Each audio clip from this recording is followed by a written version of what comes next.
Quando a gente chegou aqui, tudo isso era só esse barrozão vermelho, né? Não tinha nem os açapeixes que tem aqui, não tinha. E Era pasto de baqueara? Era pasto, tudo pasto. O dono anterior tentou fazer um cultivo orgânico, né? Mas não vingou. Não deu certo, não teve uma boa gestão do cultivo. E era uma monocultura orgânica, diferente do que a gente faz hoje aqui. E aqui que é uma monocultura orgânica? É tipo só morango, é isso? Exatamente. Aqui a gente tem uma parte que é uma monocultura orgânica de batata. Porque eu ainda não consegui chegar com a agrofloresta até lá, porque é um processo de manejo demorado, você vai ver ali. A sua intenção então é fazer uma agrofloresta desse lugar? Em tudo. Em tudo? No sítio todo.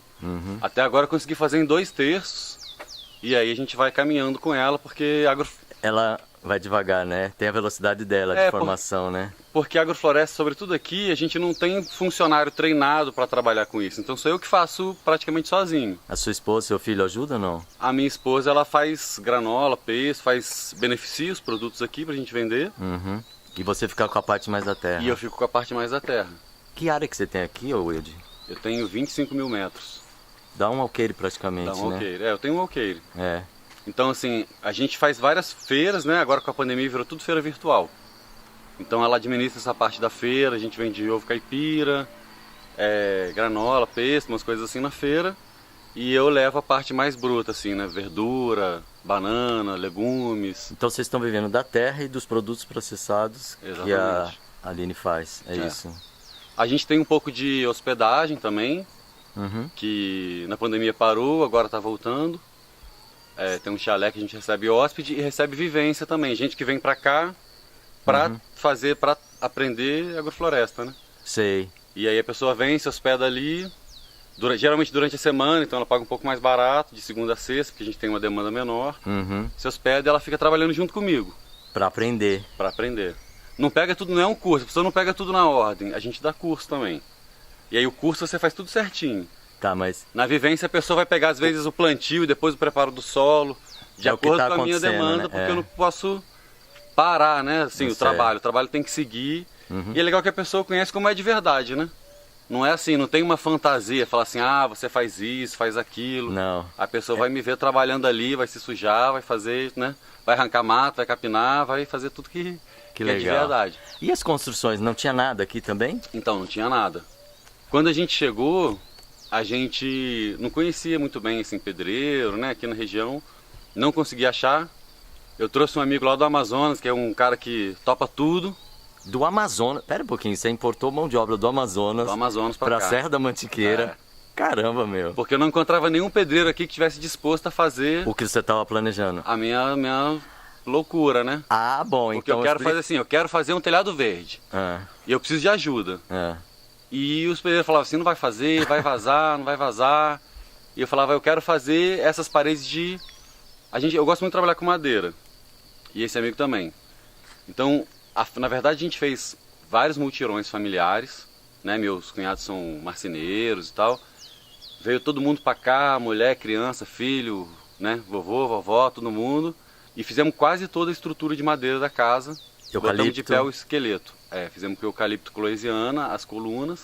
O que é eucalipto? Cloesiana. É uma variedade? É uma variedade de eucalipto com cerne maior, bem mais resistente, muito mais pesado, assim. Mas isso é autoclave? Não, é tratado? Autoclavado.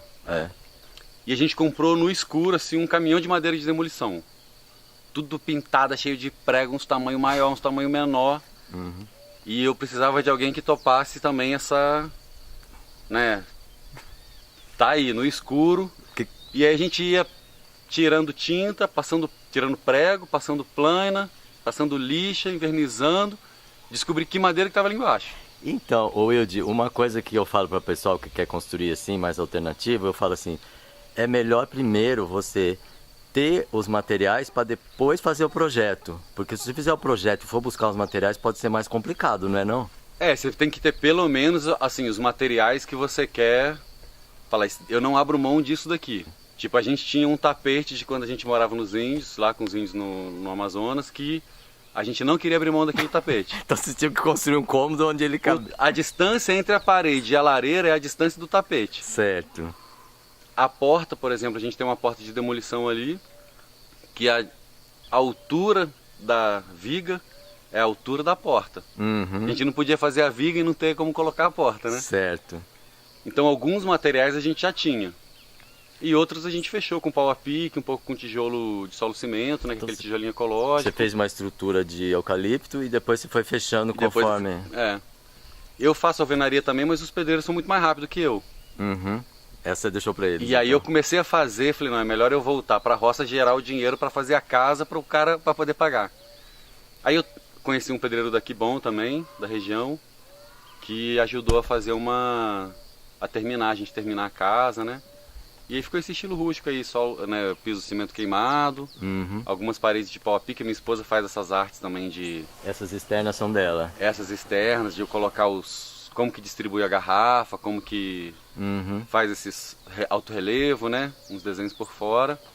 Aí estamos terminando essa daqui. Isso aqui é mais uma casinha? Uma cabana? Não, aqui é uma cozinha industrial que a gente está construindo, está terminando já. Para Dani processar as comidas, é isso? Para a Aline processar os granola e fazer as coisas. E a gente começar a poder ampliar também, né? O leque de produtos. Porque às vezes a gente tem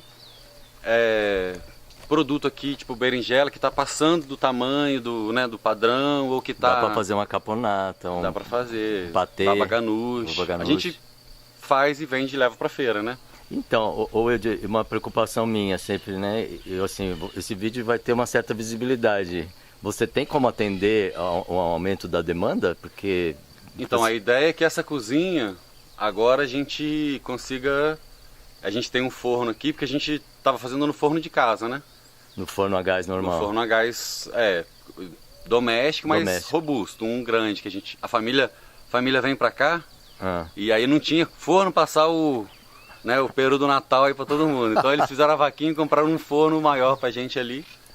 Mas agora a gente tem um forno industrial aqui de padaria, né? Tá certo. E a ideia é aumentar isso. Então você está se equipando para atender essa demanda. Mas, por exemplo, na agrofloresta, né? Se ela está crescendo, então vai precisar de mais mão de obra. Vai. Como é que você vai fazer?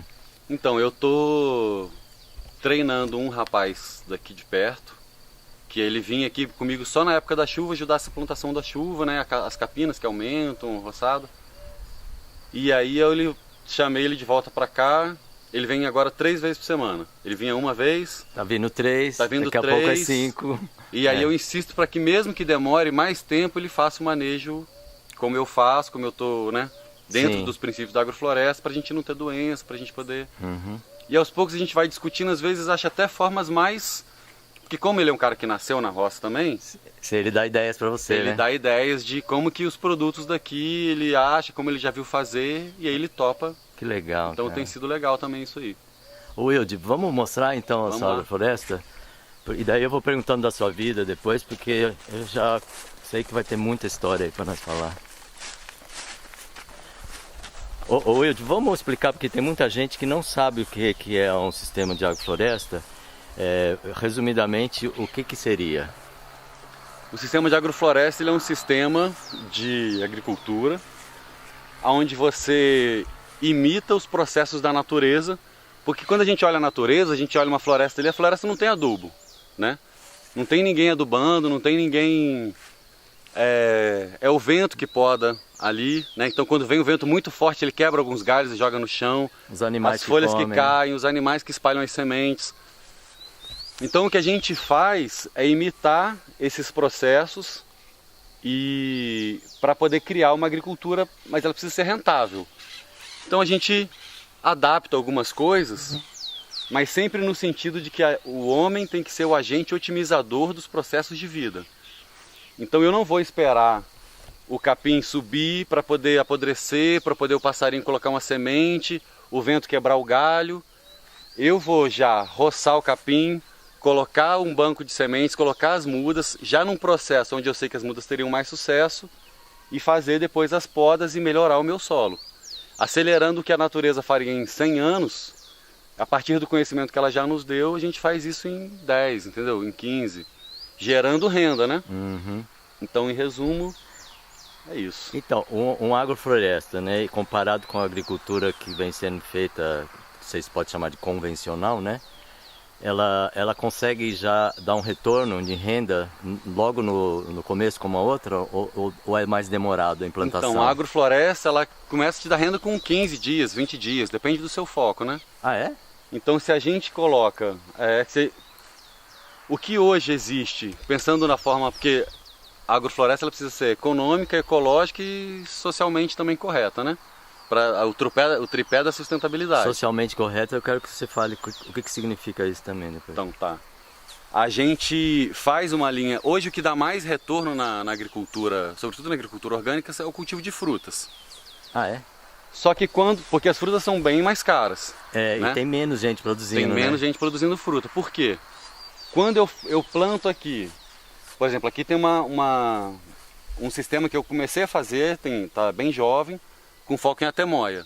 Uhum. Se eu tivesse plantando como quase todo mundo planta atemoia, eu tenho as atemoias plantadas e eu precisaria ficar aqui roçando, cuidando, adubando, podando, para daqui a 4 anos colher atemoia e pagar essa conta. Porque é caro você ficar roçando, cuidando, capinando, irrigando. É um investimento a médio prazo, né? É um investimento que daqui a 5 anos se recupera. É. Essas atemoias aqui, que estão plantadas junto com outras árvores, elas estão aqui há 5 meses. Uhum. Mas elas já estão pagas. Essa muda já está paga. Porque você plantou coisas... A roçagem já está paga. Porque aqui, entre uma linha de atemoia e outra, eu venho cultivando verduras. Sim. E essas verduras pagam a conta do meu trabalho de vir aqui roçar e cuidar delas, né? Certo. Diferente de outros, eu vejo outros plantios assim de fruta que a pessoa gasta em média 20 mil por ano e ela durante 5 anos, só então quando ela chegar ela vai ter um déficit de 100 mil reais, fora a terra, fora o comprar a terra, né? 100 mil reais entre funcionário, às vezes consultoria agronômica, mas sobretudo funcionário que vai ficar ali o tempo inteiro roçando. Uhum. E com 5 anos ela vai começar a ter lucro e daí mais 3 para recuperar o investimento, se nada der errado. Bom, então você já respondeu a minha pergunta, que é muito mais lucrativo em tempo, né? Agora em dinheiro eu não sei como é que seria. Acho que quando eu começar também, a produzir fruta aqui, a minha produtividade é melhor ou pelo menos igual a uma pessoa que faz monocultura de fruta. Certo. E você já vai ter pago tudo e já está ganhando em cima. Exatamente. Né? Quando a outra vai demorar uns 8 anos, porque ela precisa dos 5 anos para começar a produzir, mais 3 anos para cobrir esse déficit. Legal. E aqui, no caso, só que a pessoa continua com o custo da mão de obra ao longo pro resto do ano, ela continua com esse custo da mão de obra da manutenção, mas ela já tem um lucro. Aqui, o custo de obra da manutenção continua vindo pelas culturas que vão estar no meio. Só que aí não vai ser mais verdura. No meu caso aqui, meu plano é café. Tem um café especial que vai vir nessa sombra. Que legal. Das árvores que vão se fechando, né? Uhum. E aí por isso também a gente diminui aqui. Meu custo com adubo aqui no início era uma média de uns R$1.000 por mês, né? Quando eu comecei aqui. Que é uma média que às vezes um produtor do zero, você está falando? Do zero. Então nos primeiros 3, 4 meses, eu gastei aqui muito dinheiro de adubo. Então vamos comparar sistema de agrofloresta com orgânico. Os dois podem acontecer ao mesmo tempo? Assim, em tese, a pessoa pode até fazer diferente, mas em tese, se a pessoa seguir o que é agrofloresta ou agricultura sintrópica, que a gente chama também, nesse tipo, toda agrofloresta é orgânica. Mas nem todo plantio orgânico é agroflorestal. Ah, é o contrário então, tá. A agrofloresta sempre é orgânica. Hoje, o meu adubo aqui, basicamente é as podas que eu faço e o esterco da minha galinha. Cinza de fogão, às vezes você coloca também? Coloca, mas é muito pouco, né? Para essa escala que eu trabalho... Não dá para contar que foi Não ajuda muito. Antes a gente pegava até no restaurante, né? Aí vinha, pegava... porque você não tinha nada, né? Pegava serragem no restaurante que tem no centro da cidade. Serragem não, cinza. Pegava serragem na serraria. Hoje a gente trabalha tudo com... O sistema tem que prover os seus próprios recursos, né? Mas você falou que investia R$1.000 de adubo no início aqui, né? Que adubo era esse? Principalmente esterco, torta de mamona, farinha de osso. Uhum. E... Calcário. Mas calcário é bem mais barato, né? Mas uma coisa que eu gastava muita energia, que eu vejo muita gente penando e que eu tenho aconselhado sobre isso, quando a gente trabalha com esterco, com adubação com esterco, o seu custo de adubação é muito alto e acho que a maior parte desse custo era o transporte do esterco. Porque ainda mais que eu tenho um terreno em declive, eu precisava deixar o esterco ali, perto da minha casa, ainda ficava aquele cheiro do esterco ali, e ficar carregando aqui. Às vezes eu tinha um funcionário que ele falava assim, pô, Wilde, eu vou encontrar uma moça hoje de noite, eu posso... Não trabalhar com esterco. Não trabalhar com esterco, eu não tinha jeito, né? Então e aí eu não tinha um lucro... Então você veio criar galinha. E aí eu já comecei a criar galinha, mas ainda não era o suficiente, eu não conseguia suprir a sua demanda. Mas o que aconteceu nem foi isso, assim. Primeiro que com as podas eu comecei a ter muito mais matéria orgânica no solo, depender muito menos do esterco. Uhum.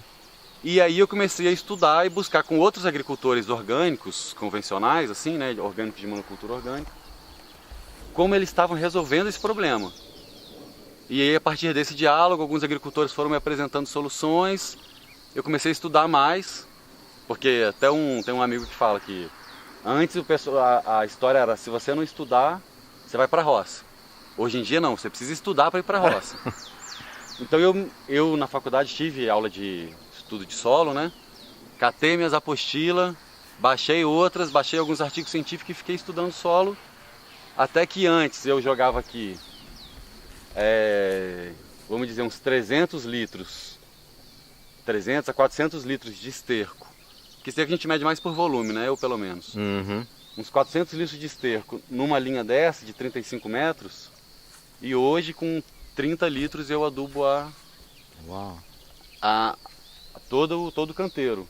Então se antes eu tinha um dia e meio, às vezes 2 dias para conseguir adubar, hoje isso é um trabalho de 20 minutos. Que legal, cara. Então eu fui mudando... Você foi vendo a necessidade do solo e dando só o que ele precisa, né? E com coisas diferentes, né? A gente fez eu fui até um frigorífico e vi que lá eles produziam como subproduto do abate de gado, eles passavam na autoclave um pouco de sangue, com carne, com osso, e usavam isso para fazer ração. Então eu peguei esse produto que é base de ração de animal, mas que é autoclavado, tem tudo que tem no osso e no sangue, às vezes mineral do só gado. quase, né? Eles mandaram fazer uma análise, a certificadora de orgânico aceitou. Ah, é? E aí eu comecei a fazer um teste aqui. Eu fiz ele sozinho, que ele tem uma quantidade às vezes 60 vezes maior do que o esterco de nitrogênio. O quê? 60? 60 vezes maior. Ixi. Percentualmente. Por volume, né? Por volume. Só que o esterco me dá volume de matéria orgânica. Da estrutura do solo, tudo. Então, só que agora eu tenho matéria orgânica das podas, dos eucaliptos, das bananeiras principalmente. Então você já tinha essa coisa do Então esterco. eu consegui essa matéria orgânica do meu próprio sistema e quando eu preciso eu trago esse reforço. Entendi, de nitrogênio. Só que isso agora, por exemplo, eu já até parei de usar e me dou conta só com o meu esterco de galinha. Porque através desse sistema, desses produtos, eu consegui chegar num equilíbrio do solo bem melhor. Então tem área, dependendo do que eu for plantar, eu nem preciso adubar mais. Eu escuto muita gente falar assim, depois de você plantar vários anos, a terra fica boa, né? Fica boa. Só que se você ficar sugando, ela vai ficar ruim de novo. Se botar fogo, não proteger, aí é diferente, né? Proteger é tipo a chave da história da agrofloresta, assim, um dos princípios básicos é o solo sempre protegido. Não pode ficar nu, né? Não pode ficar nu. Então você vê que aqui, onde a gente terminou de preparar, o solo já está coberto. Uhum. Né? Tá esperando já alguma outra coisa. Aliás, já tá plantado, né? Tem um pouquinho de coisa plantada aí, tem um pouco de alho poró. Aqui. Posso te mostrar esse canteiro, que tem uma inovação nesse canteiro também. Uhum. Até em relação a outras agroflorestas. Sei. Mas uma última pergunta. Você fez análise de solo para fazer todas essas... Então, eu fiz, no começo, eu fazia mais análise de solo. Para poder pensar essa adubação que eu gastava mais com adubo, então eu precisava... Você precisou de saber direitinho. De saber, então fiz uma análise. Agora você já... Só que a análise de solo, né, não sei se você já viu, ela não vem igual exame de sangue, né? Sim, calcário, por exemplo, parece lá, nível de cálcio, 2. Parâmetro... não vem parâmetro. Não vem parâmetro. Porque se você vai plantar eucalipto é uma coisa, vai plantar batata é outra coisa. Então você tem que jogar para um agrônomo interpretar aquele análise de solo. E os agrônomos cobram um pouco caro. Então eu me debrucei mais ainda para interpretar a análise de solo. Para a minha realidade. Porque eu também não adiantava, que nem a assistência aqui da Emater, por exemplo, o cara ele fala assim, não, põe 5 kg de NPK e 3 toneladas de calcário. Eu não posso usar NPK. Então eu precisava saber, dentro dessa inovação de adubo que eu estava fazendo... O que é substituir, né? O que é substituir. Eu fiz até alguns bocaches também, que aprendi no seu vídeo lá, com o pessoal de São Luís do Paraitinga. O Kleber e a Rosângela. Exatamente. Fiz um bocache que aprendi com eles e deu um ótimo resultado aqui. Aí agora, depois que eu equilibrei, eu parei. Legal. E... Então, ao longo do tempo, você vai diminuindo a quantidade de serviço que você precisa. E aumentando o lucro. Porque eu começo com aquele meu lucro de R$ 2,50, R$ 3,00 da rúcula. Logo eu passo para o meu... Porque como a gente planta tudo em consórcio, né? Logo eu passo para o meu lucro de R$ 5,00 do brócolis. Né? De vários brócolis, né? R$ 2,50 de várias rúculas. Porque a rúcula dá antes, depois o brócolis dá depois, é isso que você está falando? Porque a gente faz assim, a pessoa que planta, do mesmo jeito que eu falei aqui da temoia, a pessoa que planta só brócolis, ela planta os brócolis com um distanciamento de mais ou menos uns 50 centímetros. O que a gente faz é colocar uma rúcula no meio deles. Enquanto o brócolis não cresceu, a rúcula já deu. A rúcula já deu. Aí a pessoa fala assim, mas o brócolis vai fazer sombra na rúcula. Mas quando o brócolis fizer sombra na rúcula, essa rúcula já saiu do sistema. E aí, se eu afastar eles mais 10 centímetros, eu consigo colocar um alface. Que já me dá um lucro maior, porque o alface demora um pouco mais para se formar. Mas ele também Então eles vão demorar um pouco mais para sombrear o alface. Aí eu posso botar eles um pouco mais afastado, ou eu posso só vir e quebrar a pontinha da folha do brócolis para abrir a luz enquanto o alface termina de formar e tiro ele ali. Que legal. Então eu posso botar entre 2 brócolis, um alface, uma rúcula. Aí eu posso botar também um caroço de milho. Porque quando o brócolis tiver sombreou, o milho já está ali despontando e o milho cresce, né, verticalmente, ele não vai fazer sombra no brócolis. Eu posso botar também uma mandioca. Gente, isso parece a Sherazade, uma história que gruda na outra, mil e uma noites. No fim das contas, eu vou terminar dizendo que a gente pode botar também um jatobá e um abacate ali. Nossa! Então você vai colher com 15 dias ou 20 dias a rúcula, com 35 o alface, com 70 o brócolis, com 100 o milho, com 150 ou 180 a mandioca. Depois você vai colher, com um ano aí você vai estar colhendo já as bananas. Tá, você pode botar um maracujazinho para trepar ali, pode botar né? um maracujá. Então você vai, porque a natureza ela trabalha nesse processo de sucessão. E o que o Ernest, que é o cara que, né, sistematizou esse conhecimento de uma forma mais palatável para todo mundo e colocou algumas inovações dele também, colocou muitas inovações. Já existia adubação verde, já existia adubação verde em linha, já existia consórcio. Isso na agricultura convencional, né? Nessas inovações aí, para diminuir projetos da Embrapa e outras coisas, já existia isso. O que o Ernest fez foi elevar isso à enésima potência e acrescentar as podas. E trazer vários outros conhecimentos minuciosos sobre cada espécie, sobre as interações das espécies. Então permitiu que a gente fizesse consórcios não de 2 ou 3 coisas, mas de 20 coisas. Às vezes no espaço de 1 metro quadrado. A leitura que ele ofereceu da natureza fornece para a gente uma base de pensamento que não é uma receita. A agrofloresta não é uma receita. Não é uma receita única, né? Não é uma receita única. Ele tem os princípios da agrofloresta, que o Ernest chama de agricultura sintrópica, porque a sintropia é o contrário da entropia, né? A sintropia ela vai do simples para o complexo. Então a gente pega aqui uma área que era só braquiária quando eu peguei, e hoje você tem dezenas de espécies aqui. Então a gente consegue partindo do capim, chegando na rúcula, e aí da rúcula a gente chegar até colher o abacate e o café, por exemplo. Legal. Então é um outro parâmetro, né? Então, agora uma outra observação, vocês fizeram também da braquiária um aliado, porque tem muita gente que vai querer eliminar a braquiária para fazer alguma coisa. Eu acho que você deve estar usando, imagino, era para proteger o solo enquanto você não mexe no solo e como matéria orgânica ali para você. É isso mesmo? A braquiária, os capins em geral, eles são um dos maiores aliados para a agrofloresta, né? Porque eles crescem rápido, né? Falei, eu não consigo fazer lá agrofloresta porque lá em casa tem muita braquiária. Falei, então você tem um lugar perfeito. Todo mundo, não existe na natureza nenhuma planta ruim. Não existe nenhum bicho ruim, né? Tudo que você conseguir, a gente, assim, todos o que as pessoas chamam de praga, a praga ela só maiores reflete, aliados, né? São os maiores aliados. É.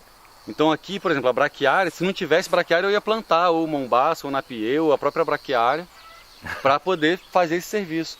Tem gente que ao invés de plantar verdura no meio, a pessoa não precisa de uma renda agora, porque ela tem um outro investimento, um outro trabalho, ela planta capim, né? Tem lugar que a pessoa começa a fazer agrofloresta que nem capim não vai. Oxe, o quê? Então a pessoa tem que fazer uma adubação para plantar o capim, para começar do capim para frente. Que interessante, né? Então a gente já começou porque você uma vê na placenta, natureza, vamos dizer assim, né, do sistema. Você vê na natureza é os primeiros que saem, né? É o primeiro que sai. A natureza, uma coisa que eu sempre falo é que a natureza, ela não evoluiu, pelo menos aqui na floresta tropical, as espécies não evoluíram sozinhas, nem de animais, nem de vegetais, né?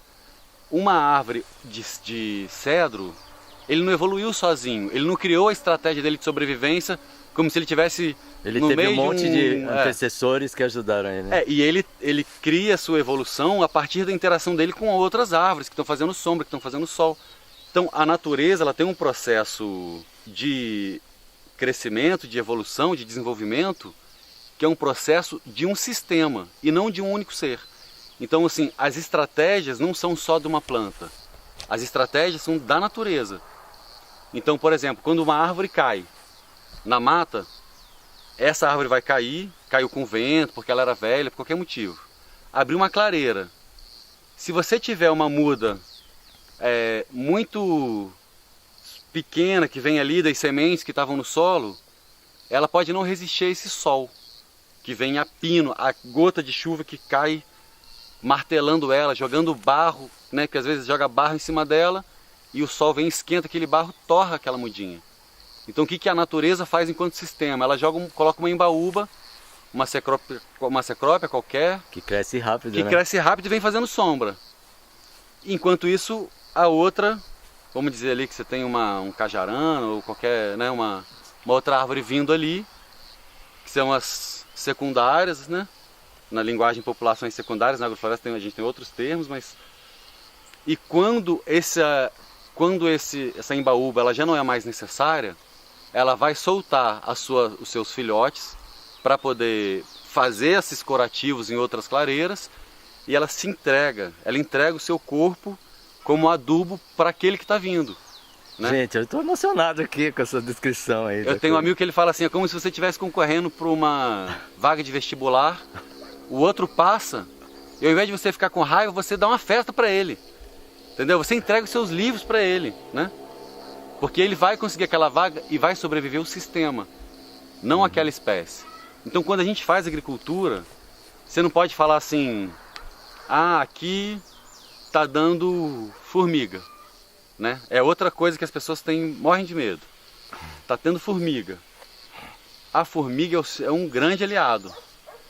O Ernest sempre fala que essas pragas, quando você elimina a praga, é você matar o bombeiro que está vindo apagar o fogo da sua casa. Você volta para trás, né? Você volta para trás.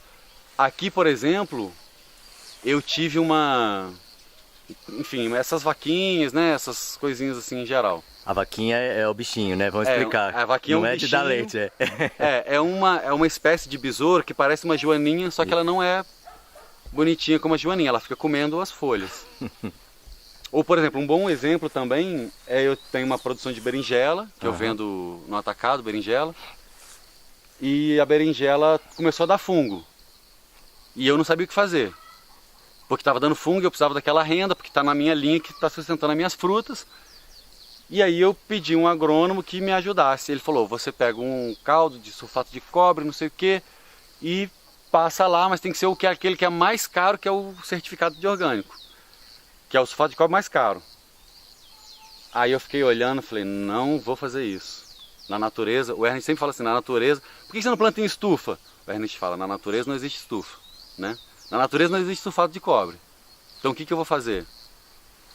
O fungo está vindo porque está chovendo muito e ela está ficando muito num tempo fechado. Então está desenvolvendo esse fungo. Abrir, podei as bananeiras, podei os eucaliptos em volta, abrir luz para ela e nisso o meu sistema pulsa. Então ele sobe e ele vai para o chão, forma solo, abre luz, cria mais condição. E o fungo não tem um ambiente. E o fungo não tem mais um ambiente. Então todos os fungos morreram. E aí as outras praguinhas estavam começando a vir, os outros bichinhos. E aí essa vez foi a primeira vez que eu entendi de verdade, fora da teoria. Que você sofreu no bolso. Que ele estava vendo, exatamente, que eles estavam vindo aliviar a planta. Porque aquela planta, a formiga faz isso. Você tem uma planta que ela tem um déficit nutricional, ou um déficit hídrico, né? Você não está molhando. E a gente está o tempo inteiro aprendendo com ela. Você não está molhando, tem alguma coisa errada, a planta começa a sofrer. A formiga vem, corta aquelas folhas para aliviar um pouco a carga que a planta precisa carregar, porque a formiga só corta, a formiga come o fungo, né? Ela leva a folha para o formigueiro e faz um fungo para comer. Os melhores fungos são das folhas com déficit nutricional ou hídrico. Porque elas não formam... em geral, os bichos comem as plantas que estão com algum tipo de sofrimento. Ah, tá, porque já está no processo de decomposição, né? Não, porque os aminoácidos, vamos assim, grosseiramente falando, os aminoácidos não formam ali uma cadeia que para o inseto ele não consegue digerir. Então os aminoácidos, depende um pouco de que planta é, mas grosseiramente falando você tem estruturas soltas, né? Os aminoácidos ficam soltos e isso é ótimo para os bichos conseguirem digerir ou para formar os fungos. E claro que os bichinhos vão identificar isso. Eles vão identificar, porque a planta está mostrando para eles. Está mostrando, né? De novo, o sistema evoluiu de forma conjunta. A formiga evoluiu junto com a planta. Se você mata a formiga, porque a formiga ela quer pegar a folha e levar para o formigueiro dela e fazer um fungo. Então por que ela não pega essa floresta e corta a floresta inteirinha e faz um monte de fungo para ela? Por que ela não faz isso com a floresta? Ela vai escolher aquela que está doentinha, né? A floresta está equilibrada. Tá saudável, né? Tem 1000 toneladas de folha numa área muito pequena ali, se ela quiser fazer. Por que ela vem cortar o meu eucalipto? Porque o meu eucalipto está no lugar errado ou ele está sendo conduzido da forma errada, né? Então eu sempre, às vezes, eu coloco, quando eu estou... né, a gente está sempre aprendendo. Então eu monto um sistema e às vezes eu não sei. Aí eu, assim... algumas podas de frutíferas que eu estou fazendo pela primeira vez. Então eu faço e aí a pessoa fala assim, mas é assim que faz? Eu falo assim, se não for amanhã a formiga vai comer. E ela vai terminar essa poda, ela vai ajeitar essa poda, porque a planta vai sofrer. Você tem que fazer a poda para a planta, né, perder aquele peso morto. Perder o excesso, né? Que nem cortar as gordurinhas, né? Exatamente, e ficar leve para poder correr. Então assim, aqui tem duas coisas para a gente ver, pode ser legal. Eu te interrompi, você fez todo esse discurso que eu achei lindo. Nós estávamos indo mostrar uma inovação que você fez, era isso? Vamos lá? Aqui, assim, esse é um sistema bastante jovem. Esse é um sistema bastante jovem. Aqui tem 4 meses, essa parcela. Que está coberto, né, com capim, é isso? Essa parcela aqui. Uma parcela para mim é sempre o espaço entre uma linha de fruta, essa parte de verduras e outra linha de fruta. Tá. Que é a minha parcela, que eu faço uma parcela dessa por semana. Para poder... é a minha conta econômica aqui. Então tem um amigo do Ceará, um colega, que ele é aluno do Isso não é mamona? Isso é. Você arrancou. Tirei. Explica, porque ela não cabe aí, esse. Não, eu tirei mais, enfim, falando, tirei no susto, mas poderia ter deixado. Como eu deixei ali. E aqui a gente... Então, esse amigo, né, que tem que dar o crédito para ele, que é o Antônio Floresta, um colega, ele estava observando que dentro dos canteiros da agrofloresta, desses canteiros de hortaliça que a gente faz, pelo tamanho do canteiro, a gente geralmente faz 3 linhas, né? Uma linha de, vamos dizer, eu coloco lá, eu tenho que observar aqui o sol também, né? Que eu tô... O movimento do sol, né? O movimento do sol. Tem que ser ao longo da linha, é isso? Porque se eu faço, esse consórcio que eu tô falando de brócolis e rúcula e alface, tô falando dele linear. Mas se eu coloco um brócolis aqui e a rúcula atrás dele, como o sol está passando para lá, vai dar sombra. Ele vai sombrear ela antes do que eu quero, entendeu? Então essas linhas de consórcio que a gente planeja, o que ele observou é que a gente planeja sempre 3 linhas dentro do canteiro, né? Um canteiro com 3 linhas. Então por que a gente não pega o meio do canteiro, o meio dessas entrelinhas, e não faz uma parte que seja um depositório de matéria orgânica e palhada? Vai facilitar essa capina seletiva que precisa fazer depois. E uma questão importante, diferença também da agrofloresta para a agricultura convencional, é que na agrofloresta a gente trabalha com vida, né? Vida, sempre pensando na vida em todas as suas formas. Uma das coisas mais importantes de uma floresta é a microfauna do solo. São todos os bichinhos que vão estar aqui dentro do solo. O detalhe é que esses bichinhos são anaeróbios, eles não respiram oxigênio. Então toda vez que a gente passa o tratorzinho de novo aqui, você vai revolver essa terra para descompactar ela, certo? Você faz um canteiro, ele fica compactado, você revolve o trator para descompactar ele. Morreu. Aí vai morrer afogado ao contrário, né? Vai morrer afogado no ar, todos os micro-organismos. E esses micro-organismos, eles são importantes para entrar uma simbiose com as raízes das plantas. Porque o micro-organismo ele morre, tanto ele ajuda a disponibilizar os nutrientes do solo, como ele serve, quando morre, de alimento para a raiz da planta. E as células mortas das raízes servem de alimentos para ele. Então a planta e os micro-organismos entram num processo de simbiose ali. Então toda vez que a gente revira o solo, a gente mata afogado esses micro-organismos, que são uma das partes dos tesouros que a gente tem no solo. Então o que ele propôs para a gente não precisar ficar mexendo tanto no solo? É de fazer essas áreas mais fundas, fazer assim, ó, como leiras, pequenas leiras. Ah, e depois você planta aí? Aí eu vou jogar mais matéria orgânica aqui do que aqui. E aqui eu vou plantar, fazer as minhas linhas de consórcio, como a gente faz normalmente. Aqui. E aqui vai estar sempre matéria orgânica, ajudando a aerar o solo para cá. Ah tá, mas você não vai plantar aí nesse entrelinha. Aí ela só serve de produção de matéria orgânica para as raízes. Porque isso aqui vai formando solo. O solo aerar do jeito que você precisa, né? Isso aqui vai formando mais solo, vai decompondo e vai passando nutriente para cá. Tá, entendi. Né? Pela água, vai passando nutriente para cá. E ajuda a cobrir essa área a mais, e aí eu vou plantar nessas linhas. Eu falei aerado, mas é estruturado de um jeito... Exatamente. Não é, porque não é arado, né? Eu vou manter o solo, ele não é só a terra assim e a gente plantar. Quanto mais tempo ele está aqui formado, mais ele vai ter essa estrutura dele e mais os micro-organismos vão estar presentes aqui.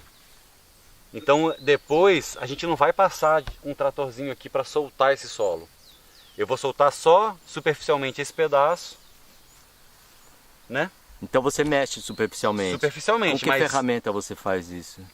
Eu faço isso com aqueles garfinhos de jardim. De jardinagem. De jardinagem aqui, ou com a mão. Ou com a mão. Se tiver mais matéria orgânica, ele vai compactar menos, né? Então, eu posso aqui, ó, eu posso, vamos dizer, matar os micro-organismos que estão nesses primeiros centímetros.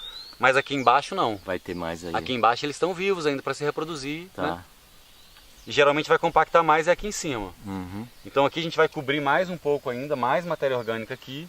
Então esse solo ainda você está fazendo ele? Tá. Então esse canteiro, essa parcela é jovem, como eu falei, ela é uma parcela de 4 meses. Tá.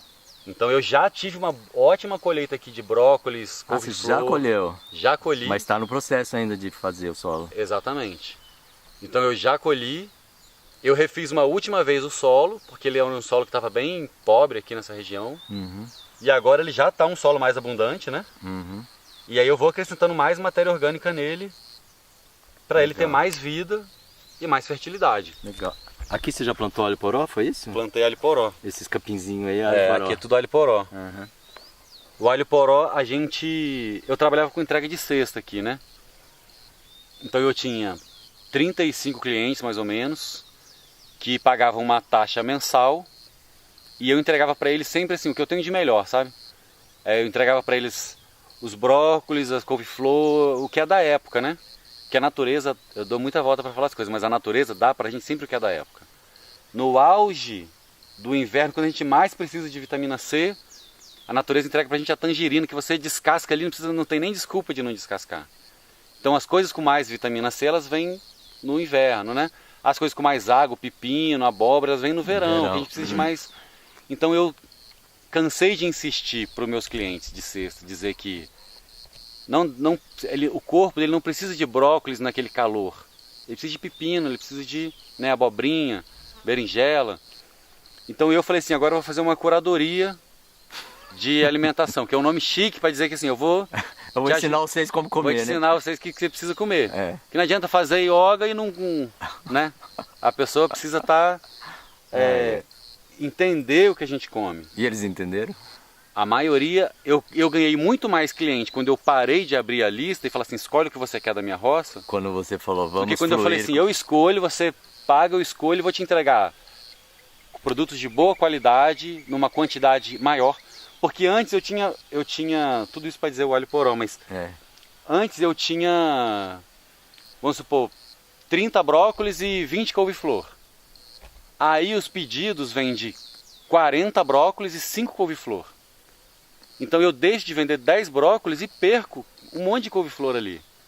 Então agora é assim, eu vou dividir os brócolis entre quem tem e vou dividir as couve-flores. E aí eu não tenho mais desperdício. Não tendo mais desperdício, eu posso entregar para o cliente 10 coisas ao invés de 8. Se eu tenho uma boa safra de brócolis, que é o nosso exemplo, que é alguma coisa que todo mundo gosta, tem semanas que iam 2 brócolis para a pessoa. Um brócolis, um ninja e um brócolis ramoso e mais uma couve-flor. Tem semana que não vai nenhum. Então assim, o próprio microclima de uma semana mais fria acelera a produção do brócolis. Então naquela semana que está mais fria, a pessoa vai precisar de mais vitamina que o brócolis vai dar. Então isso funciona não só numa grande escala, mas na micro também. Então como meus clientes estão tudo num raio de 10 quilômetros, então eu parei de ter desperdício. Só que durante a pandemia, com o meu filho sem escola, né, eu precisando ficar com ele meio período, cuidar dele, o que é uma outra experiência interessante também dessa vida na roça, né? A gente ser mais responsável pela educação das crianças. Eu parei de entregar cesta porque eu estava enlouquecendo de ter que trabalhar à noite, ter que trabalhar de dia. Às vezes meu filho quer brincar, eu tenho que trazer ele para a roça e ele gosta de brincar na roça, mas eu não posso transformar o trabalho numa brincadeira o tempo inteiro, né? Então o que é a prioridade é a brincadeira dele. E aí eu falei, eu vou começar, minha questão é viabilizar as minhas frutas e as minhas árvores, que são as minhas plantas do futuro. Tá, então em vez de você trabalhar só com hortaliça, você começou a pensar mais... Eu comecei a diminuir a diversidade e ter mais, assim, hoje eu tenho 2 ou 3 clientes só, em vez de ter 40, né, 35, eu entrego para uma empresa de orgânico e aí faço um planejamento com eles, eles falam assim, ó, eu quero 50 quilos de alho poró, 50 quilos de berinjela toda semana. Então eu planto toda semana essa quantidade, entrego só para um cliente. Se por acaso ao invés de 50 for 40, tudo bem, eu vou ganhar menos. Mas não é como eu deixar de atender 10 clientes da cesta, né? Eu estou atendendo aquele um cliente com tudo que eu tenho. E aí eu também não tenho desperdício, né? Eu posso ter um preço, às vezes até um pouquinho menor, mas eu tenho a garantia da venda. Como que a gente...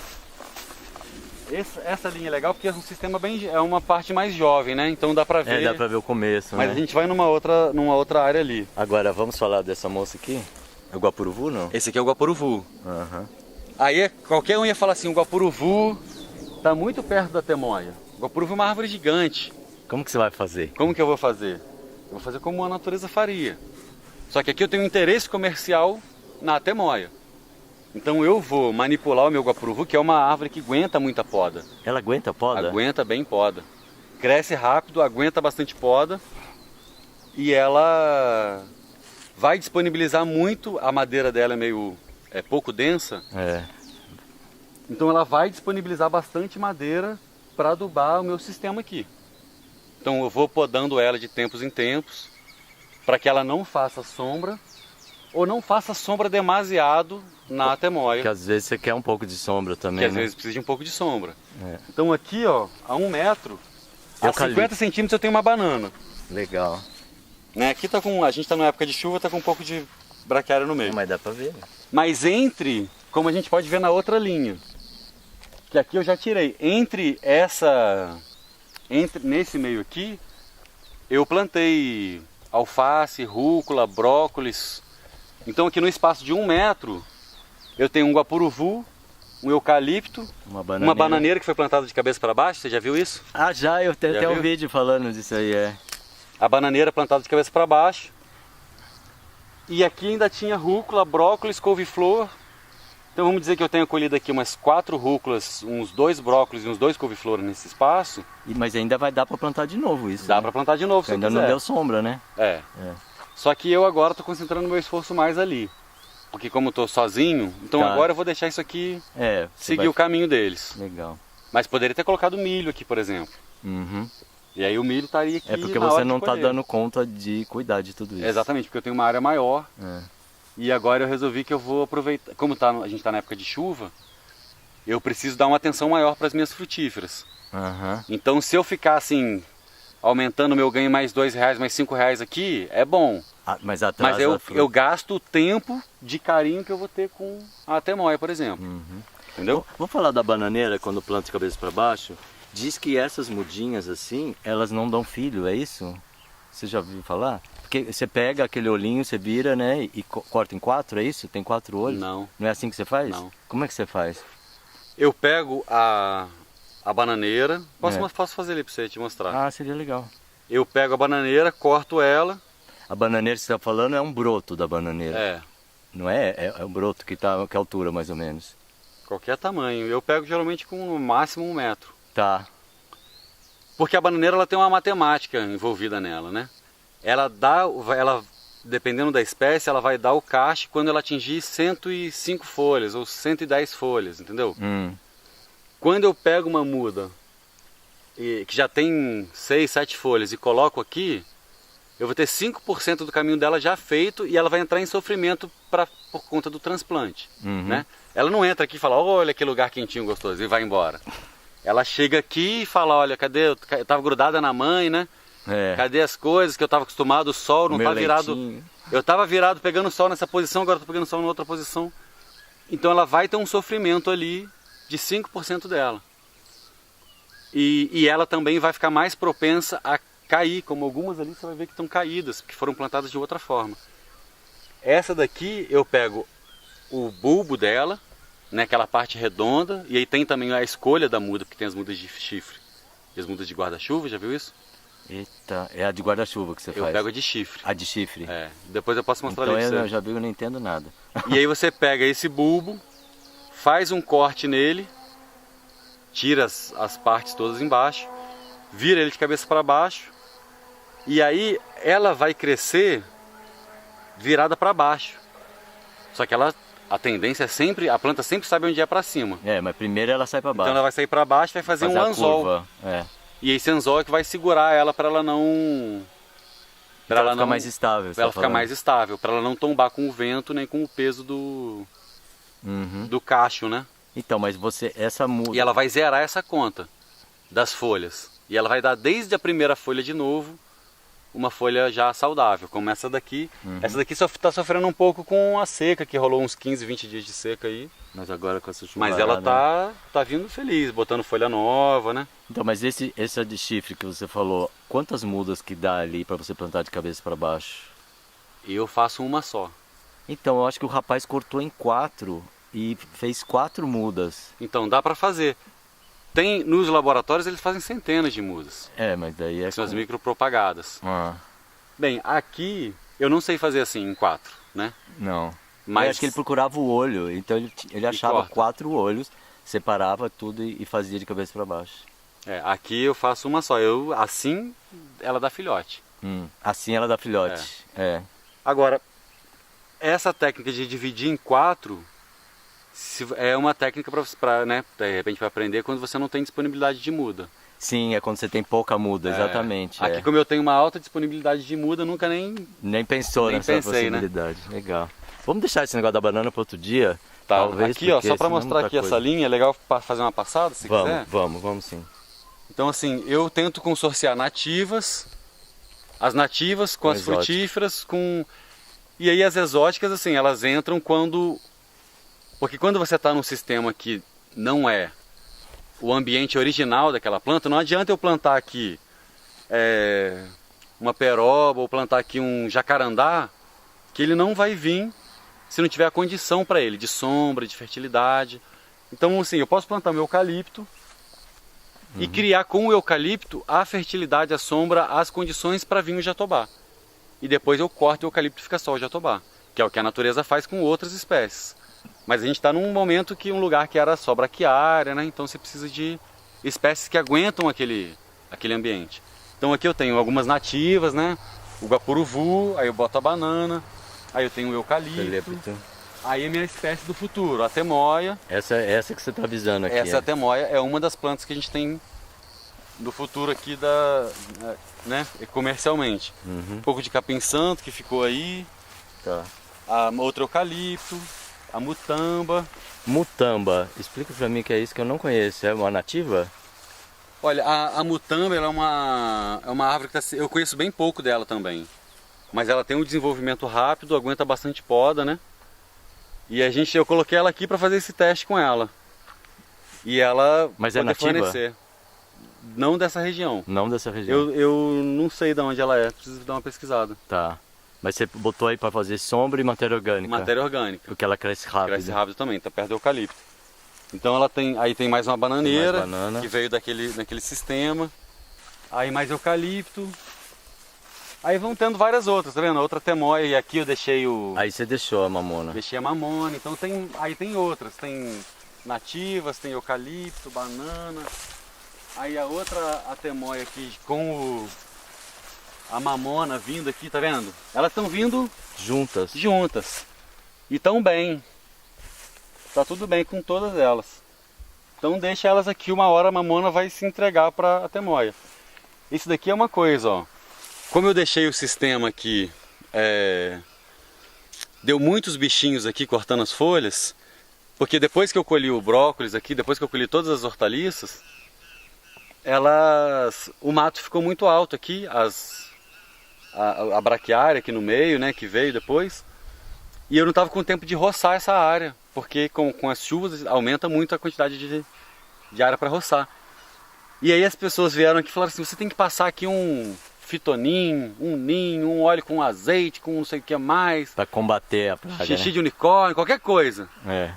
Aí eu fui e falei assim, não, elas estão aqui, ó, porque elas estão avisando alguma coisa. O que é? Preciso resolver isso. E aí a partir do momento que eu cortei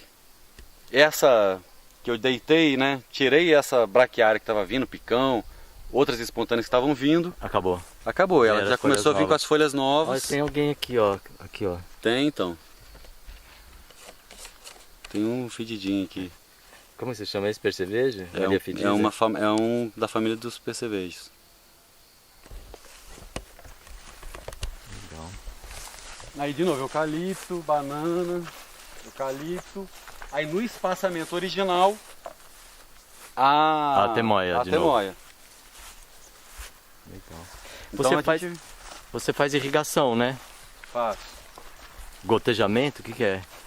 Então, eu faço algumas áreas, eu faço gotejamento, outras áreas eu trabalho com essa mangueira de microaspersão. Ah, é mangueira de microaspersão.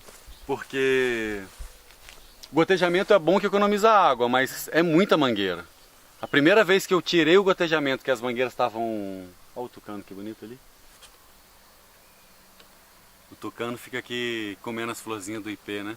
Ah, ele vem comer flor do ipê? Vem. A flor, não é nem a sementinha, a flor é. A sementinha eu não sei se ainda não observei se ele come, mas a flor ele gosta bastante. Dá pra gente comer também, parece. Dá, eu como. Você come?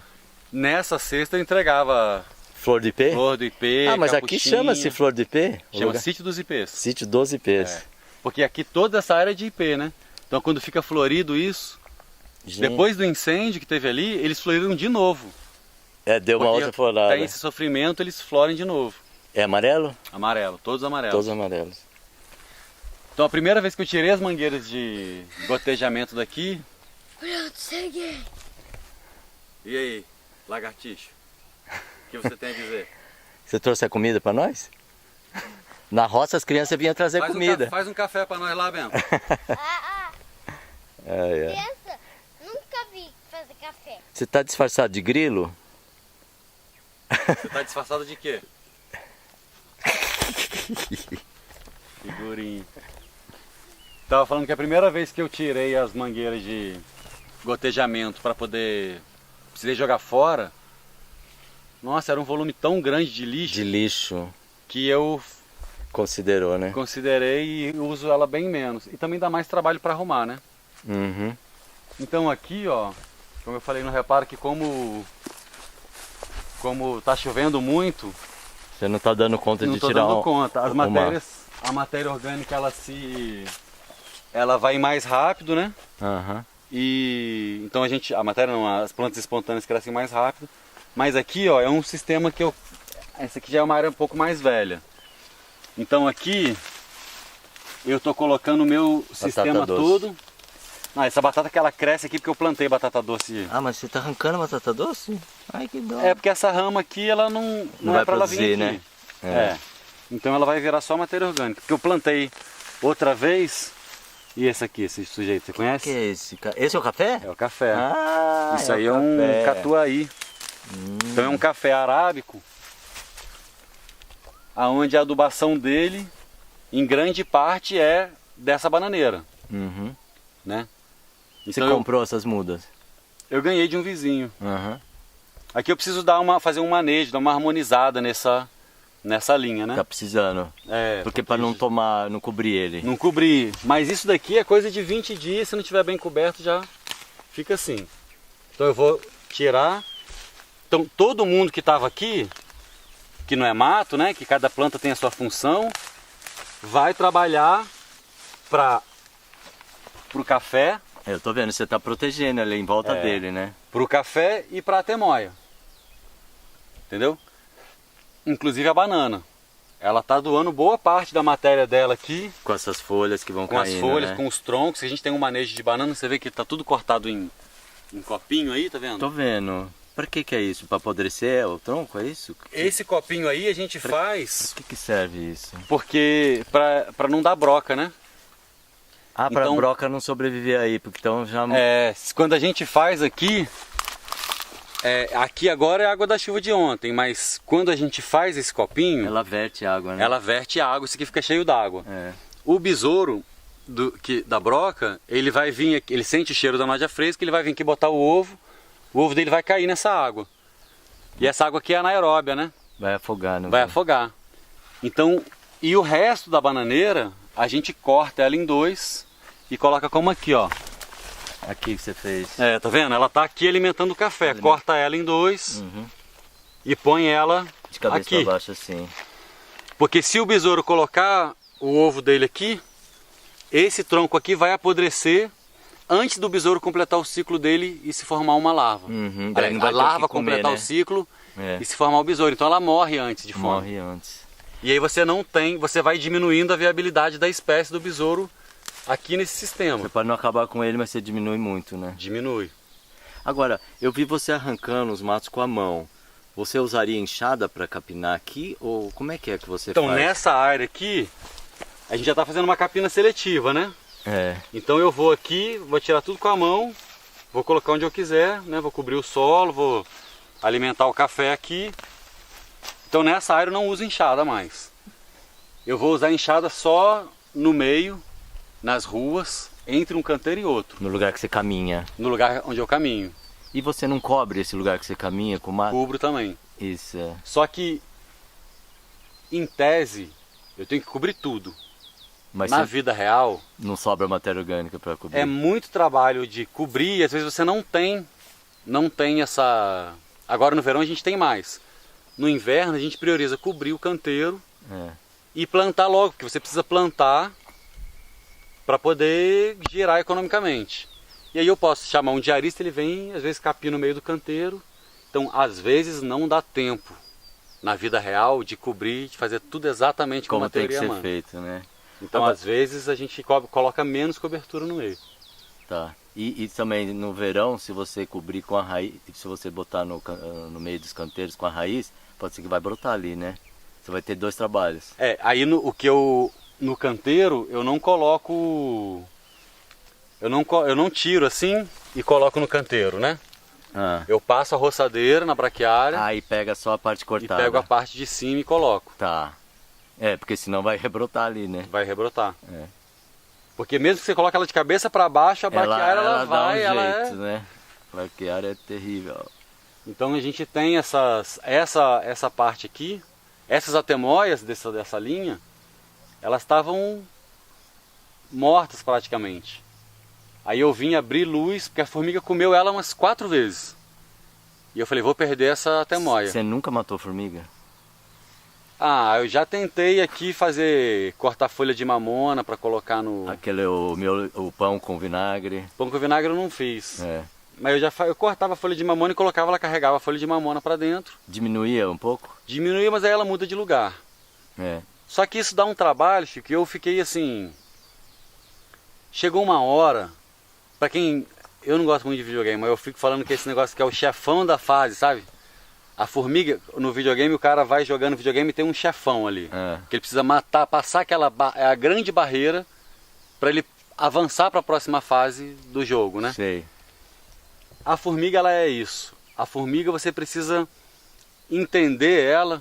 E não destruir. Para você conseguir passar para a próxima fase do processo da agricultura sintrópica ou da agrofloresta. Porque enquanto você ficar batalhando com ela, a agricultura existe há mais de 10 mil anos. Até hoje ninguém nunca conseguiu acabar com formiga. Você pode ir numa área convencional, o cara tem a área há 40 anos ele põe isca ali. 40 anos ele põe veneno para formiga ali no formigueiro. A formiga muda de lugar, diminui, mas ela nunca acaba. Porque o sistema dele está precisando de formiga. Então é difícil. Não é simples eu olhar assim, um eucalipto que eu plantei. Tá comido esse. E aí tinha uma bananeira, que essa bananeira estava fazendo sombra nele. E eu falei, esse eucalipto precisa de sol. Mas ele estava bonito. Tirei essa bananeira, porque eu achei que ele precisava de sol. Quando eu tirei a bananeira de cima dele, a formiga, pelaram ele todinho. No dia seguinte. Então ele estava bem na sombra. Ele estava feliz na sombra, mas ele estava caído. Ele não estava assim em pezinho. Ele estava buscando a luz, né? Ele estava caído buscando a luz. Aí eu botei ele em pezinho e cortei a bananeira para a luz vir aqui para ele. Ele não gostou. Entendeu? Então errei. A formiga veio me dizer, agora ó, ele está rebrotando todo, tá vendo? Então a formiga ela veio, se ele tivesse ficado aqui com aquelas folhas, ele ia ter sofrido mais, porque as folhas dele estavam minuciosamente viradas para captar o sol naquela posição.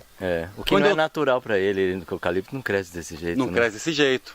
Então quando eu trouxe ele para cá, as folhas dele estavam tudo viradas ao contrário. E aí a formiga veio, limpou e agora ele volta. Se eu tivesse matado a formiga, talvez eu tinha matado o eucalipto também. No começo, quando eu fazia isso, afastando as formigas, enchendo a paciência das formigas, eu perdi muita coisa, assim. Mas eu reconheço que não é uma coisa, não é uma lição fácil. Eu trabalho com isso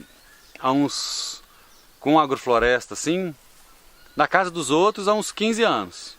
Na minha, eu trabalho há uns 10 anos, mas vivendo de agrofloresta faz uns 3. Quando você vive de agrofloresta, é outra coisa.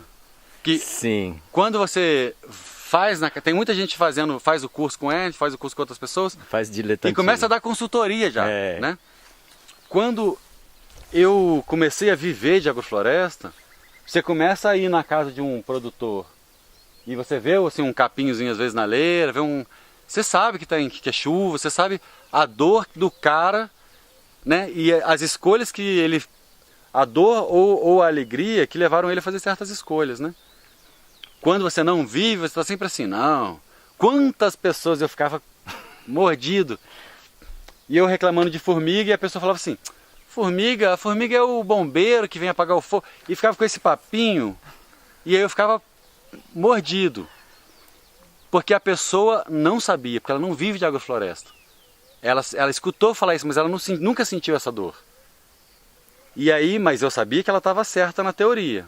Mas sabia que era uma coisa de boca para fora. Tá. Mas quando vem de uma pessoa mais experiente, aonde ela já acertou aquilo, eu comecei a prestar mais atenção e ver que a formiga era isso mesmo. E comecei a reconhecer o meu erro. E não... Porque é fácil, a gente põe a culpa na formiga. Mas fui eu que errei aqui. Eu que deixei a temoia muito tempo na sombra.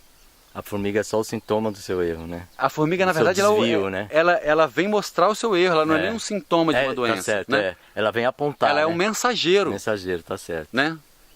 E... Então eu comecei assim, fica tranquilo, vai rebrotar, entendeu? Vai rebrotar.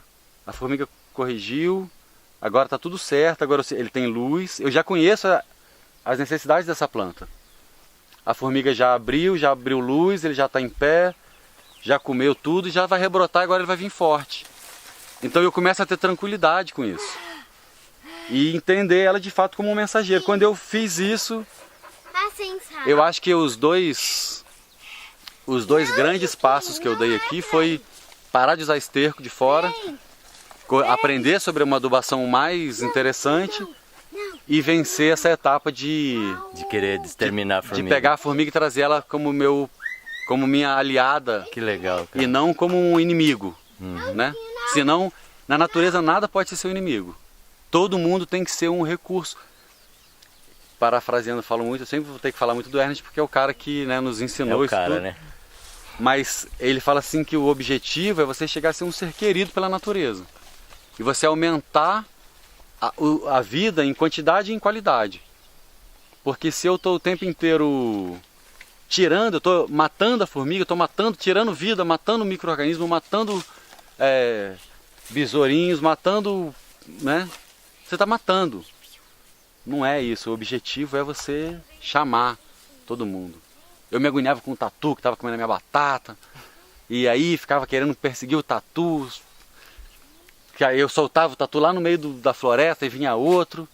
Hoje eu falo assim, não, o tatu é aqui, é um bicho nativo, ele está aqui, o prejuízo que ele me dá é tão pequeno, e ele tem a sua função ali, eu posso às vezes não saber de cara, mas ele está exercendo alguma função ali, porque ele é um bicho nativo, está ali, está cavando os buracos, não sei o que ele está fazendo de bom ainda, mas se eu não sei, o princípio é esse, se eu não sei, é eu que tenho que saber, e não tirar ele porque eu não sei.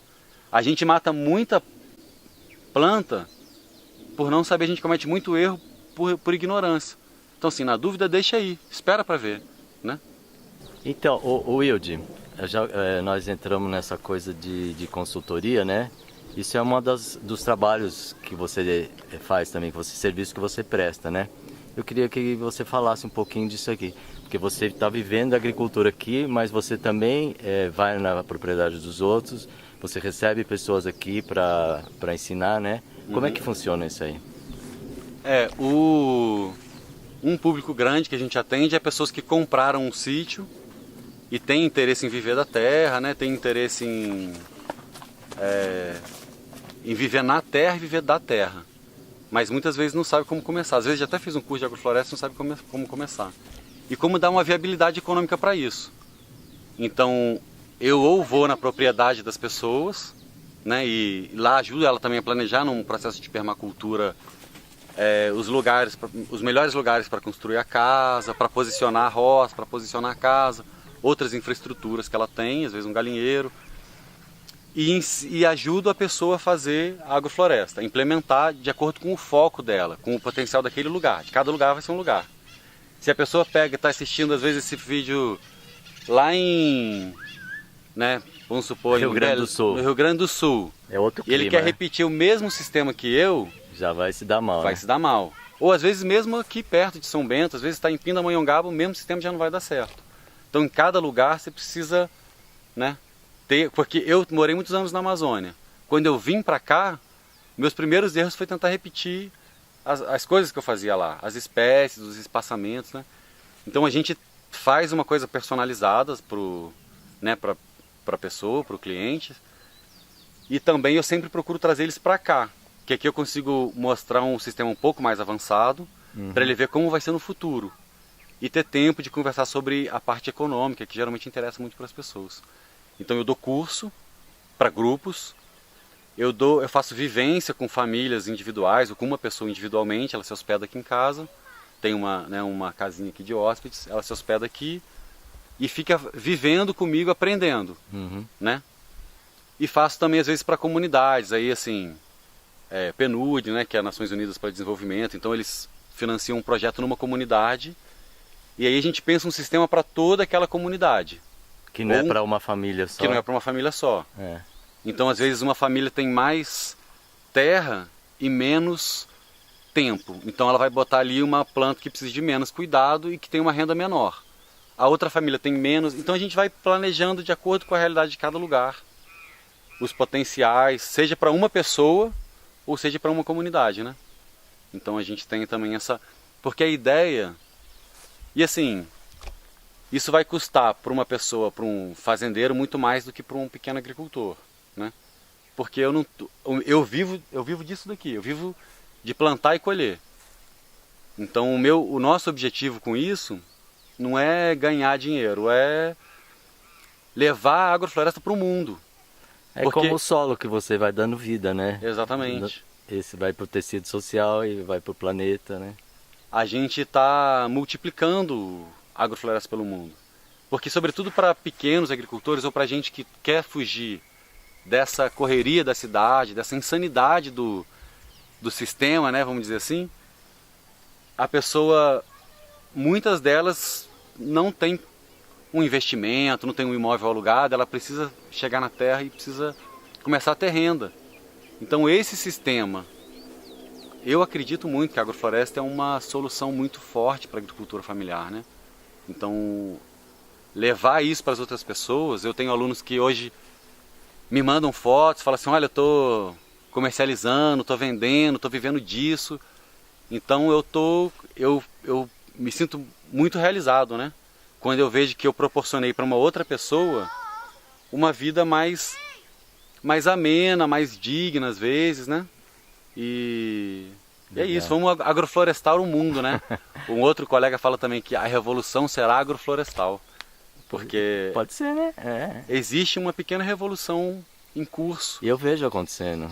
Pelas pessoas que eu circulo, os meios que eu circulo, eu percebo isso. Né? Cada vez mais pessoas estão vendo as vantagens desse a partir sistema, da consciência que está acontecendo.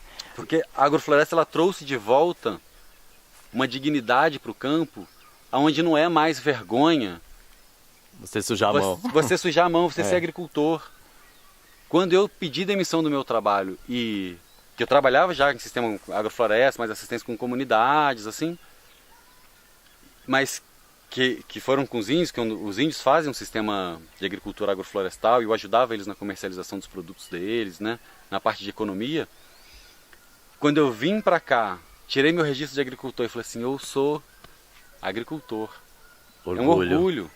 Não é uma vergonha de falar, não, porque né, a agricultura é coisa de gente burra que não estudou. Não teve outra chance. Existe uma dignidade tão grande, né, em quem trabalha com agricultura hoje, e eu acho que a agrofloresta trouxe de volta esse...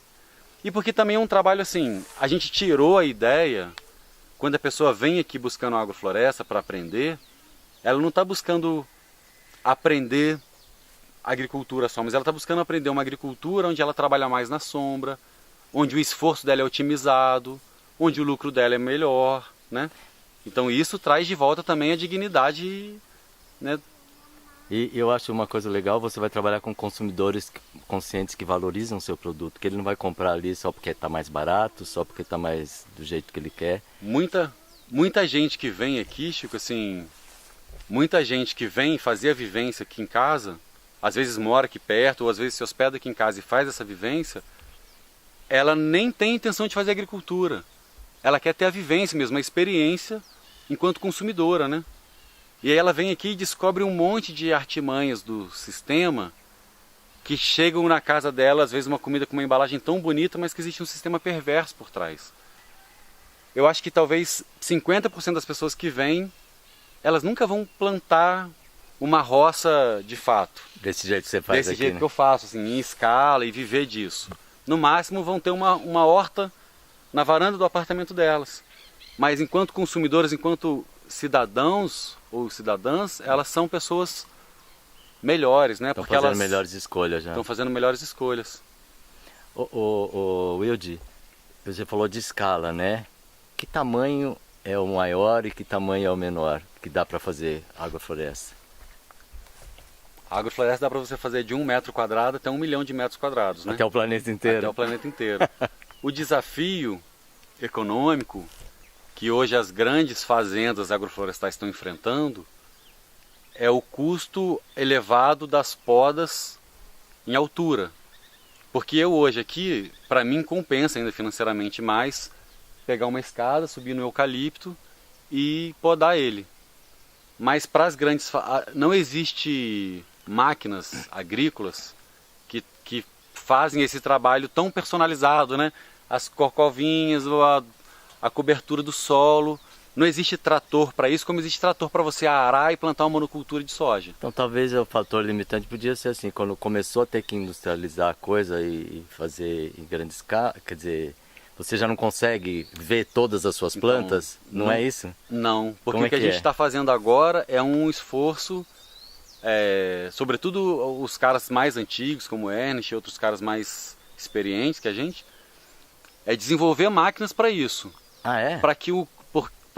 E desenvolver técnicas, porque a gente trabalha na escala familiar com a hortaliça, com a banana e tal, mas tem os caras que querem trabalhar soja em agrofloresta, algodão em agrofloresta, milho em agrofloresta.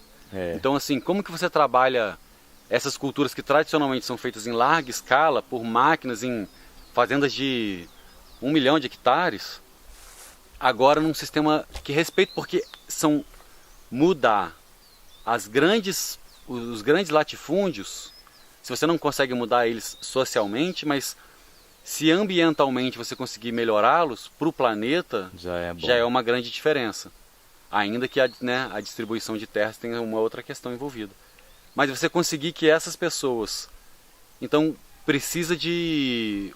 Os mais velhos estão trabalhando em desenvolver máquinas adaptadas para otimizar todo esse serviço e você conseguir fazer uma fazenda de 500 mil hectares de soja com agrofloresta. Tá, mas agora o meu lado romântico já acha que vai perder um pouco do encanto de você estar ali perto da sua planta, né? É igual o artesão e você começa a produzir numa escala, né? Claro que é uma coisa que vai amenizar o planeta, mas como é que você sente isso? Você gostaria de trabalhar com esse maior, não? Então, eu não gostaria de trabalhar com esse maior. Então. Assim, eu não gostaria, mas eu sei como, porque... Que é necessário. Eu já tive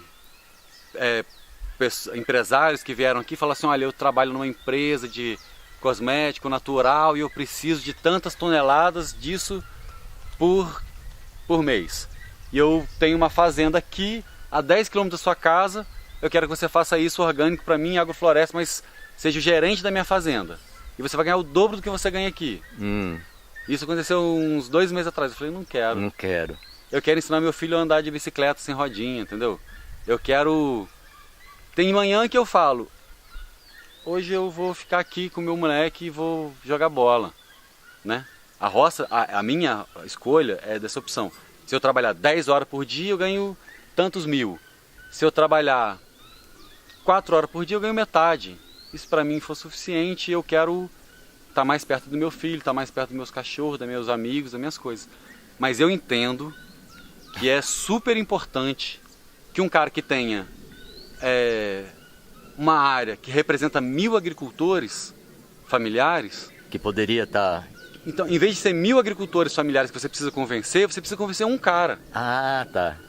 Esse um cara, ele representa uma área porque a nossa... Indiretamente, se o cara faz uma agrofloresta lá naquela plantação de soja dele do Mato Grosso, melhora minha chuva aqui em São Bento, Sapucaí, né? O Gonçalves. Eu entendi, eu tô querendo ir muito rápido, talvez. Pro planeta, para todo mundo... É vantajoso. Se todo mundo fizesse agrofloresta, você ia ter, assim, comida melhor para todo mundo, em primeiro lugar, dignidade para todo mundo, mas você ia ter um planeta muito mais florestado, né? Então a gente não pode, eu entendo isso, a gente não pode ficar preso nessa coisa assim, agricultura familiar, agroecologia, resistência. A gente precisa mudar o mundo e precisa ser agora, sabe? Uhum. Então não são os sãos que precisam de médicos, não é isso que Jesus fala? Quem precisa, né, quando os apóstolos questionam, quem precisa de médicos são os doentes. Então quem precisa melhorar o solo são aqueles que estão mais castigando, porque um agricultor familiar, mesmo que ele seja um agricultor, como aqui, tem um vizinho a uns 3 km para lá que ele planta uma monocultura de tomate com veneno. Ele não é um capitalista malvado que está sacaneando a terra, ele aprendeu assim, né? Ele criou o filho dele assim, ele tem um carrinho 1000, né, ano 2001 assim, a vida dele segue assim e ele não é o nosso inimigo, né? Ele é alguém que talvez a gente possa... Pelo tamanho do impacto dele, você Pelo tá falando. tamanho do impacto dele, embora seja um impacto negativo. Sim. Né? Ele não é burro, ele não é mau, ele só está reproduzindo um erro que ele aprendeu, né? Como a gente reproduz na nossa vida um monte de coisas que a gente faz errado e que não se culpa por isso, né? Que legal. Mas é isso. Tem uma coisa também, Chico, que eu costumo falar para as pessoas que vêm aqui, né? Muitas pessoas vêm aqui para fazer a vivência, e aí as pessoas querem saber, assim, quando é a hora de eu morar na roça?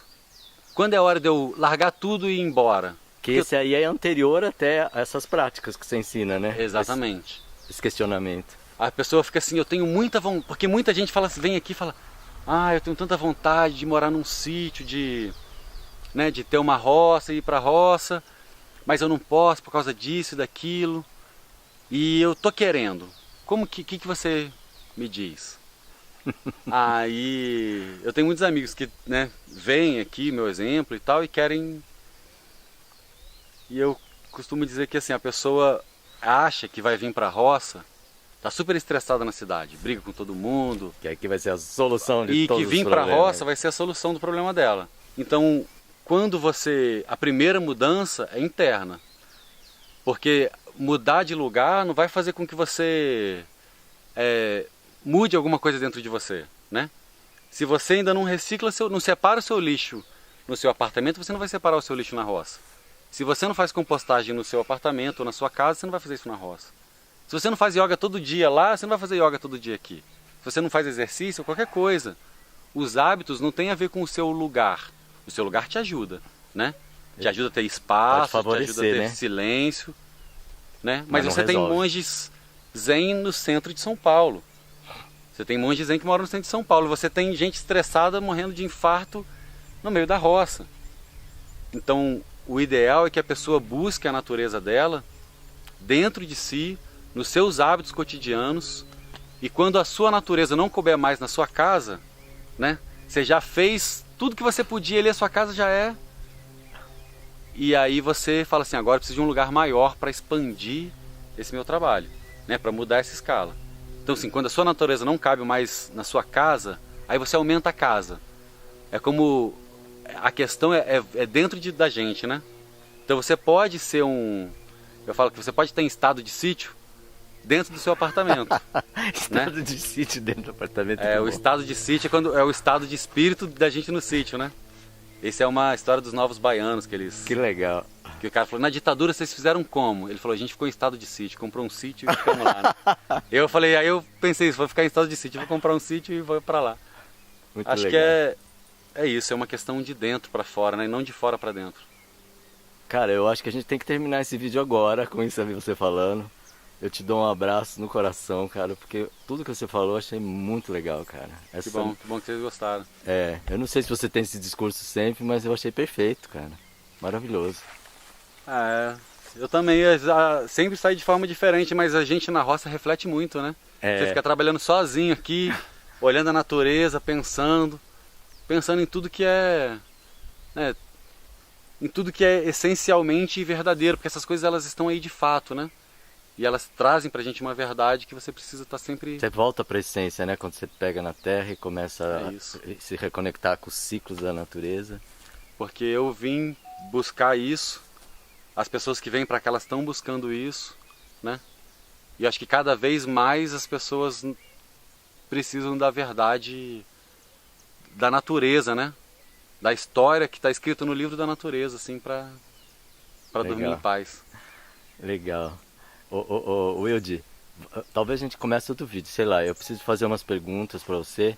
A gente tem muita conversa. Eu quero saber como é que você quer fazer alguma coisa hoje? Você quer mostrar alguma outra coisa? Você tem um trabalho para ser feito? Me fala aí, porque eu tenho muita pergunta. Não, pode dizer você. Pode Se você falar? quiser ver outras coisas, eu posso mostrar outras coisas Não. aí. Quiser fazer o negócio da banana, quiser fazer uma poda, quiser ir lá em casa tomar um café, quiser mostrar a casa lá, a Sabe o que eu bioconstrução. quero perguntar? Sabe aquele japonês? Eu esqueci o nome dele, aquele mínimo impacto, mínimo interferência. Fukuoka, Fukuoka, é. Revolução de uma Palha. Então, como é que você vê ele, assim, você aplica alguma coisa dele? Porque ele é assim, parece que é um passo a mais disso, né, que a gente está fazendo, né? Então, eu acho que ele é um passo a menos. A menos, então? Mas Fala aí. eu sou puxa-saco do Ernest, assim, porque é o meu professor. Então vamos comparar. Mas o que o Fukuoka faz, a base da teoria do Fukuoka é você fazer o canteiro uma vez e não mexer nele mais. Então é a mesma coisa que a gente faz na agrofloresta, você faz o canteiro uma vez, planta tudo sequenciado para você entrar na sincronia da natureza ali. Você vai plantar toda a sucessão florestal. Mas isso você tem que ter uma observação para poder fazer isso aí, para montar isso aí do Fukuoka, né? Não dá para... Então, tem um vídeo legal de uma moça que chama Emília, que ela tentou reproduzir tudo do Fukuoka e se deu muito mal. É. E ela viu que ela tinha que adaptar alguma coisa. A agrofloresta, ela segue os princípios do Fukuoka, só que com maior interferência do manejador, do homem, para otimizar esses processos. Então você acelera esses processos no sentido de criar vida, né, mais rápido. Enquanto o Fukuoka, ele é eu reconheço o Fukuoka como um extremo. Ele levou e falou assim, toda essa loucura que vocês fazem de desmatar e ficar plantando, tem um outro lado que é assim, faz e não mexe. Vai dar tudo certo. E dá tudo certo. Entendeu? A agrofloresta, ela traz isso, eu não sei se é um passo a mais ou um passo a menos, né, nessa comparação. Mas você enxerga que é um meio termo, né? Eu enxergo que ela traz isso para um meio do caminho e fala, você não precisa ficar desmatando, deixando a terra nua e plantando enlouquecidamente, mas você também, se você ficar deixando, é uma coisa que não é viável para todo mundo, porque não é economicamente viável para todo mundo isso. Viver como Fukuoka viveu, né? As pessoas, elas precisam hoje... para esse momento talvez não seja, né? Para esse momento, então você não vai encontrar uma possibilidade tão forte de mudar o jeito que as pessoas fazem agricultura sem uma opção econômica e, sabe, muito viável. Entendi. Então o Fukuoka, ele é legal, eu gosto muito. Tá certo. Mas eu gosto mais dessa proposta de otimizar os processos de vida. Tá. Te mobiliza mais, te motiva mais. Me mobiliza mais e para mim gera mais renda e possibilita essa minha vida aqui. Que hoje eu preciso ter um celular que funciona WhatsApp, porque os meus clientes se comunicam comigo através disso. Eu quero poder assistir um vídeo do Chico Abello no YouTube lá, eu preciso ter um computador, eu preciso ter internet, entendeu? Eu não exatamente preciso, mas eu gosto de ter. Eu gosto de botar gasolina no meu carro e visitar minha mãe. Então assim... Tá certo. Eu não quero viajar para Disney todo ano. Eu quero só, sabe, poder quando eu quiser tomar um vinho, né? Beleza. É isso. Quer mostrar a banana então? Podemos. Vamos lá. Ou você quer mostrar alguma coisa mais da técnica? Não, eu vou mostrar a técnica da banana, se você quiser ver. Vamos ver a técnica da banana então.